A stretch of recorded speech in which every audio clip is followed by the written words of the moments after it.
What if the problem is not that you are undisciplined, but what if you are just exhausted and overcomplicating it?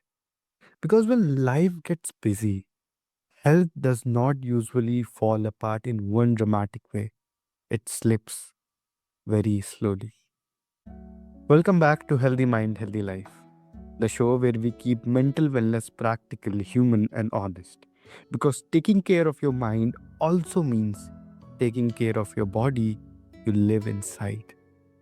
I'm Yusuf, and today I'm joined by Brian Parana, who has spent 23 plus years coaching fitness and nutrition, has owned two gyms, and has coached thousands of real people, and now helps busy men over 40 get leaner, improve labs, and feel like themselves again without any gimmicks.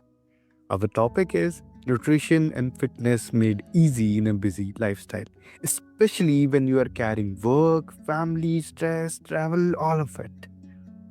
With that, I welcome my guest Brian to the show.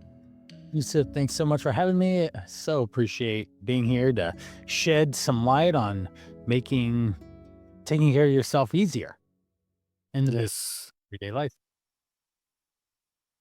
Brian, a lot of people think the solution is a perfect plan. From your perspective, what is the biggest misconception you see in that argument? I'm going to go the exact opposite. You should be planning for imperfection. You should be planning for the busyness, the crazy, the chaos, the curveball that's coming, and you know it's going to come. Why? It's coming. Life is consistently thrown curveballs at you. And if it hasn't, you're in a bubble. You are a Mm. unicorn. It's special and it doesn't experience life like the rest of us. But for the listener listening in, we have to have a plan B. We need a plan C. We need to be able to go left when something says right and right when we go left. And that allows you to be a lot more focused on moderation, balance, and having flexibility and an approach that actually is sustainable and isn't rigid or restrictive or focused on a 1950s food protocol or something like that. Okay. And so, if the perfect is the trap, what does good enough and consistent actually look like in your world? Yes. Well, breaking down a normal person's day, we wake up. I have 4 kids. I'm taking them to school. Then I have work until they get off school, and then I have some more work after that because 4 kids are expensive, and you just got to work to make sure you can pay for everything. And then we have after school activities, and then at some point it's bedtime, and my daughter loves me to read to her for 30 plus minutes every night, which is wonderful but also tired and I I fall asleep sometimes there. That's a very busy typical day for most people. And so that's the Yeah. routine. That's what's static in a sense. It's what's stable. And if you know that, if I know that my day is busy like that, I can then plan around when am I going to eat. I snuck in some food right before we started recording this so that I would have energy and bandwidth to be able to produce a great conversation. And that's how it fits into my day. And for other people, they'll just literally wake up and go hours and hours and hours without eating to then be famished and hangry ultimately to end up just making bad decisions because that's human behavior. People are going to make decisions when they're overtired, they're over hungry, they're stressed, and they didn't plan a single thing to eat in the whole day, even though they know that they get a lunchtime at noon, Monday through Friday. Yeah, I agree. When you start neglecting food, nutrition, or the way you put the food in your temple, I call body a temple, so Yep, that is my I metaphor. agree. Yeah. So if you are not respecting your temple or your body, you should expect the same. Yeah, disrespect shown one way can be reflected back in other ways. And when we disrespect our bodies, our temples, then what are the signs of disrespect it shows back to us? Weight gain, expanding waistlines, clothes don't fit. But throughout the day, you don't want to move off the couch. Your kids are asking to go play, and I'm too tired. What else is there? Brain fog, and just like activity throughout the workday. There's low libido. You're just not as attractive or attracted to your partner spouse. There's chronic health issues that start showing up. Your doctor's been telling you to lose weight for what feels like a decade, and I'm too busy, I can't now. And now they're saying that you need to get on medication for high cholesterol, high blood pressure. Maybe you're a type 2 diabetic now because you can't control how many carbs you eat, and your blood sugar level and insulin resistance has grown so high that you have to take metformin or something like that. Those are the signs of disrespect that the body is reflecting back to you for the way you've treated it. Yeah. And Brian, you said your clients often know what to do, but Oh, but they feel stuck. I want to know what is actually keeping them stuck. It's their own mindset. It's their own trapping of the day-to-day grind that they get stuck into. Oftentimes, they need a shift in mindset or perspective, the way that they think about something, and then allowing. So, the easiest example, hey, going to the gym or just even walking around the block would be a really good thing to actually get you to work more productive today. And then, well, I'm too busy. Got this meeting, that meeting, that meeting. And soon as someone starts working with me and they finally commit to actual changing, that's when all these nooks and crannies of time come out. And all of a sudden, they were only doing 3,000 steps, and now they can magically fit 10,000 steps in a day because we changed their perspective. We changed their priority around how they manage their time, their stress, and their day to day life. And all of a sudden, we start losing weight. I've seen it for 2 decades with thousands of clients. Once we prioritize something, then we can focus on it and pay attention to it. Mm. So they don't even realize they know. They say that they know what to do, but they don't know actually. Yeah, and then what with that is they'll say, "I need to eat healthy. I know I need to exercise and go to the gym." And oftentimes, they wanna overcomplicate it with the 30-year-old diets or something. It's like, "Oh, I can eat chicken, broccoli, and rice on repeat." Well, good luck with that, okay? But they don't understand. Or I'm just gonna cut out breads, pastas, and sugar and things like that. Okay, I think you're stuck in the '90s dieting mentality, okay? We have to update our approach with current times and the busyness of the day-to-day life because life is moving so fast, and it's important to close the gap of how busy they are versus how bad of and health that they are in to what are easy manageable things that they can actually do and feel fulfilled on, that they're actually moving towards their health journey itself. Okay. Let's paint a real picture for us. A busy dad, traveling, meetings, kid, late nights. Where does health usually break down first? Well, with them, I would say sleep first. Okay. It's challenging to fit sleep in a super busy day like that. And oftentimes they're at 6 hours or maybe even less. I can promise you, study after study have shown that when you sleep under 6 hours of sleep, your hormones are elevated, cortisol, your body's ability to lose weight and keep it off is simply harder. You're up longer. It's a lot easier to overeat calories in the day as well. That's where, if we're under 6 hours, they just could literally forget that they ate at 7, 8 in the morning and it's 9 p.m. at night and they're exhausted and their defenses are down. whatever sweet treat or tasty something or other is going to fall into their mouth. That's the first hierarchy is that. Then the next easiest is stop sitting so much. Can we get up and move throughout the day? Just even literally walking. You'll feel better. You'll feel more motivated and energized because blood's going to start pumping through your body and not just your feet because you haven't got up from a desk in 8 hours. Then, of course, we need food, eating the right foods at the right times in the right amounts. Now, oftentimes people think they understand what healthy is, but I help educate them on actually what a balanced meal looks like around low fat protein sources, plenty of fruit, Mm. plenty of vegetables, and some starchy carbs. And when we now rearrange it and have better planning and preparation around that, then nutrition can be easier. Let's put down the things with nutrition labels on them and start eating more whole foods. That's really helpful as well. And you will literally start to feel better. And lastly would be water. Can you just drink some more water? I have some right here.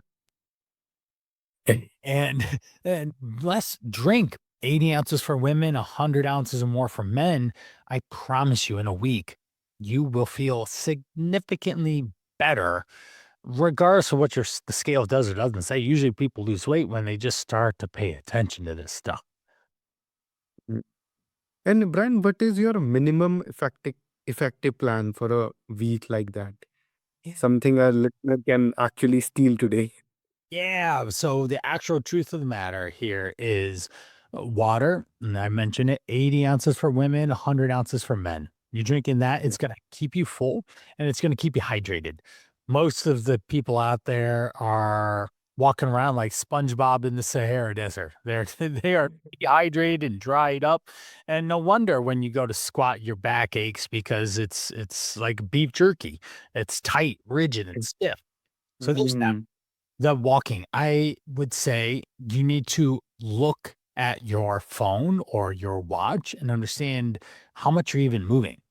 Then the idea is, can I do more than I did last week? So as soon as you get a data point, then you can just do more. Literally, the goal is to work up to 10,000 steps and ideally 2 or 3 strength training workouts in a week. That is pretty standard across the board. As far as nutrition goes, we have to eat an appropriate amount of calories. Humans are chronically bad, really bad, at underestimating how much they eat in a course of it. So we have to become calorie aware, and then we have to practice those balanced meals. In general, we're having a protein, a vegetable, and a starchy carb at our meals 3, Mm. possibly 4 times. For women, those meals are gonna be 3 to 400 if they're trying to lose weight, maybe 4 to 500 if they're trying to Mm. maintain. And then men, we're looking at about, 400 to 500 calorie if they're trying to lose weight, or maybe 500 to 600 calorie if they're trying to maintain. It depends on how many meals that they eat too, but most people are gonna eat 3 to 4 meals in a day, and we just have to make sure we take a time out to eat. As I said, I ate right before this, and it is 11:44 on my watch right now, which means that I have until about 3 PM to not have to eat food again, and somewhere in that vicinity, 2, 3, or Mm. 4, I probably should put something else in my mouth because dinner's not gonna come until 7:30 tonight. So logically speaking, it makes sense that I eat something that has protein, that has vegetable or fruit, and a little bit of starch for that last meal. So that will be super important. All right. Yeah. Yeah. Yeah. That is very refreshing because it gives people permission to stop chasing the ideal week. Yeah. There's nothing ideal. It changes every day. Yeah. And Brian, if you had to teach busy lifestyle health, like a simple recipe, what are the core ingredients? Core ingredients. I think it's going to be those core four. So we have sleep, movement, nutrition, and water. Not in that particular order because everyone's order shifts based on who they are. For you, Yusuf, you might be great at sleeping, but you don't know how to cook food. Then nutrition goes all the way up to the top. Yeah. or where someone else that I talk to, they literally they lay in bed, they get up, they wander into their car, drive to work, sit all day, they drive home, sit on the couch and go lie down on bed. Exercise might be the first priority that we need for them. So it's very contextual based on the person in front of me and what their lifestyle is and what the demands on their work are in life to prioritize which one of those things is the first most important thing for them to actually focus on. So, listener, listening in right now, think about it. Which Mm. one do you not do? Do you hardly drink any water all day? Do you literally just sit all day? Do you eat things out of packaged food that are highly processed? Do you not sleep? And if you do all four of those, then you got to start somewhere. And water would be the easiest one. Can you drink more water than you did yesterday? Right? That'd be the easiest, fastest one that will give you a rise in energy and be able to manage the day to day life. Brian, for the person listening and who's thinking that I have tried so many times and I have failed, I am ashamed, I don't trust myself anymore. What do you want them to hear right now? I really like that you point out that I don't trust myself anymore. And that's what my goal is whenever I coach someone is trust to get the person to trust that they will do the things that they say they're going to do. To have that follow through, to be able to actually implement on the actions. And as we build Mm. trust over time, because it takes time, Yeah, if you have been betrayed by someone, then trust takes a minute to rebuild for them, right? Thing with you and your body and your decisions against yourself. And you have to have some grace. You have to have a next step mentality. And that would be the next thing I would say is a way to frame the context of what you do next. And this simple question, and pause this and write this down is what's the next best step for me to do right now? Right? Because we're not, everybody wants to get the 30 pounds off now. Right, 20 pounds, or they wanna get rid of the A1C that is an 8 when it should be under 5.5, right? Let's do that tomorrow. That's not how it works. By asking a simple question of what's the next best step for me to take care of myself or to better myself or put myself in a better position, then they stop and think about the immediate future. We're not talking about tomorrow because tomorrow never comes. We're talking about literally the present plus 1 to 10 minutes basically, and what your decision is that then can influence the next decision. And all you have to do is you being healthy and happy with where you're at or you being sad and depressed about where you're at are thousands of choices in either direction, and they're not gonna be perfect. No one's perfect. But if the majority of our next steps move toward healthier and happier, what do you think's gonna happen? You can trust yourself again. You're going to be drinking water and eating balanced meals and not overeating calories and moving your body and feeling healthier and happy in your clothes and your energy and the people that you're around. Whereas if you're moving in the other direction, then you're going to be stuck. You're constantly never going to move. And one day turns in 10 days, turns into 2 years, into six. And then you have chronic health issues and your doctors want you to take meds. And so many people I work with do have high blood pressure, high cholesterol, type 2 diabetes, and I guarantee you they never thought that was gonna be them, but now it is, and it was created by thousands and thousands of micro decisions that led them to that point in time, and it's gonna take at least half as many to get them back into the right direction, right? It doesn't necessarily have to be a one-to-one, but we're not losing yeah. 30 pounds that you gained over 10 years in 30 days. That's literally that's not how it works and should not be your expectation either. Mm. Wow. So start smaller, keep promises you actually can, and confidence is not a feeling. You built it by stacking with proof. And what I am taking from this conversation is that Simple health done consistently will beat extreme health done occasionally every time. Mhm. Always. And Brian, for people who want to connect with you or want to explore your work, where can they find you? Yeah, there's 3 different ways. One for individual nutrition work for men and women. I have brianparana.com, just my name.com. That's where I help people lose weight and get out of chronic illness, and we do it on an individual basis. I have Okay. thecalltorise.com. That is my men's 100-day fat loss challenge. This is where the men in their 40s and 50s are overwhelmed with the day-to-day life and their health is not moving in the right direction and they need to change. The goal is to lose 20 plus pounds while juggling the busy life and creating a sustainable outcome too. I've had wild success with that and with changing people's lives for 2 decades, hence why I'm still doing this, or I'd be in another field, right? I'd have another job. It wouldn't be good. So that's the call2rise.com. And lastly, Driven for Health podcast. It's my podcast here. And with that, I would send people to listen to episode 60.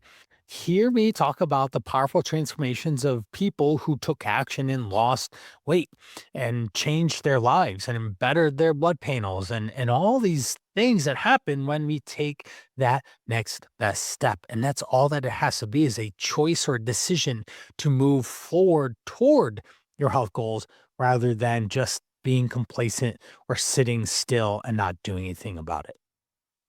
Mm, perfect. And to everyone listening, all these links are in the show notes, so just go and check those out. Brian, is there any last message that you want to leave us with? The power of choice is in your hands. Are you choosing to move toward your health and happiness, or are you choosing to stay stuck where you're at? Because it's a choice either way. If this episode gave you a calmer way to think about health, share it with a friend who's been pushing too hard and quietly burning out. And if you want more conversations like this, practical, human, and supportive, follow Healthy Mind, Healthy Life. We are a part of the Healthy Mind by Awake Network. With over 5,000 plus episodes, 200,000 plus downloads, and a global community that's choosing healing over hustle. Take one small step today, not because you are behind, but because you deserve to feel like yourself again. I thank you so much for listening, and I thank my guest Brian for sharing his expertise. I'm Yusuf, and we'll see you the next time.